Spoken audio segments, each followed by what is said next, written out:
This was where Professor Anaxa gave us the lesson. I can still see that day in my mind. And that was your last lesson in the Grove. Now, each of you will head off on your own path. How much the Grove's teachings can help you in the real world depends on how well you can put knowledge into practice. However, heed this warning. If you ever do anything disgraceful out there, don't ever claim you were the student of Anaxagoras, one of the 7 sages. Professor Anaxa, there are still other classes scheduled on the calendar. Are you sure you didn't... Firstly, call me Professor Anaxagoras. Secondly, to clarify, the last lesson means the last lesson I will teach you. I will be entering seclusion from today onwards to research ancient alchemy, and all my teaching activities will be put on hold.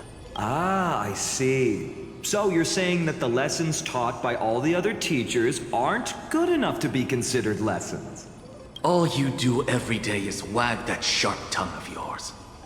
That's a credit deduction, Phainon of Ides Elysiae.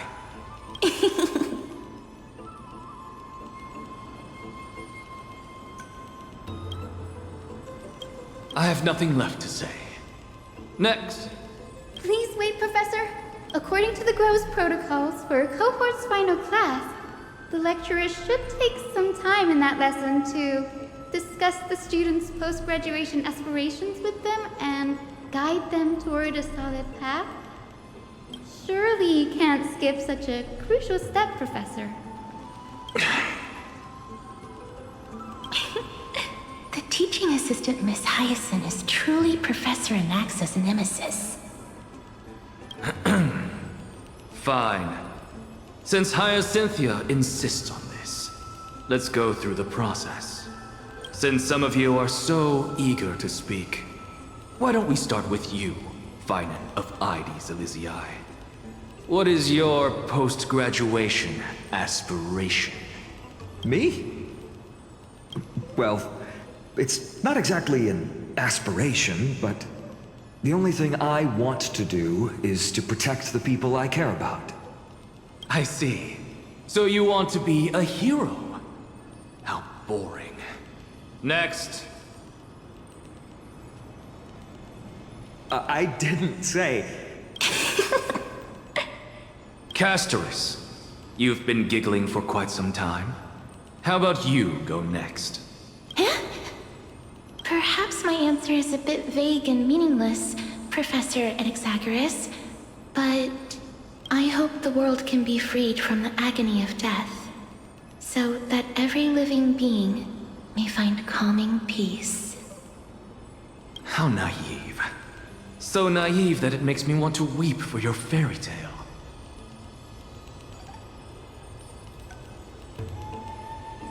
See, this is why I don't want to follow those outdated protocols. All I get are boring answers. Since you suggested this whole process, why don't you wrap this up, Hyacinthia? Share your aspiration with everyone, and let's see if yours stands out. So it's finally my turn. Good thing I came prepared. My aspiration is nothing less than completing the final blank page at the end of the hero's epic. Blank page? An interesting description. Do explain, Assistant. I've read all of Amphoreus' heroic epics while studying at the Grove, and a common thread came to my attention. Almost every epic ends with a description of the hero's achievements. But few mention how the everyday people of that time lived. No one recorded the struggles and suffering the commoners endured. So you're saying that, instead of legendary heroes, you're more focused on commoners living on the peripheries of historical records. Perhaps I'm influenced by my background. My ancestor, Seleuci the Day Thunder Knight, raised her spear against the sky and ushered in the flame-chasing era that continues to this day. Her story is told to every child descended from the Skyfolk. We have no doubts about Celiosi's greatness, yet her towering figure overshadowed every record from that entire era. What about the Day Thunder Knight's family, allies, and friends? What about the survivors and those who died in the great battles? Whenever I think about their stories by the campfire, I realize the details of those legends have been long lost. And only Celiosi's name remains. Her brilliance had become as blinding as Aquila's, lording over everything on the ground. That's why I'm glad that my era does not lack heroes. All my ancestors had was a sad past. But I have a future I want to protect. Instead of becoming a hero and ushering in a golden deluge to baptize the world anew, I want to stay in the backline and save all the ordinary humans from drowning in the rising waves. I wish not to return to the sky, but to walk among the masses on Earth. I believe it's the only way for the saga of creation to include a footnote for the everyday people in its blank page.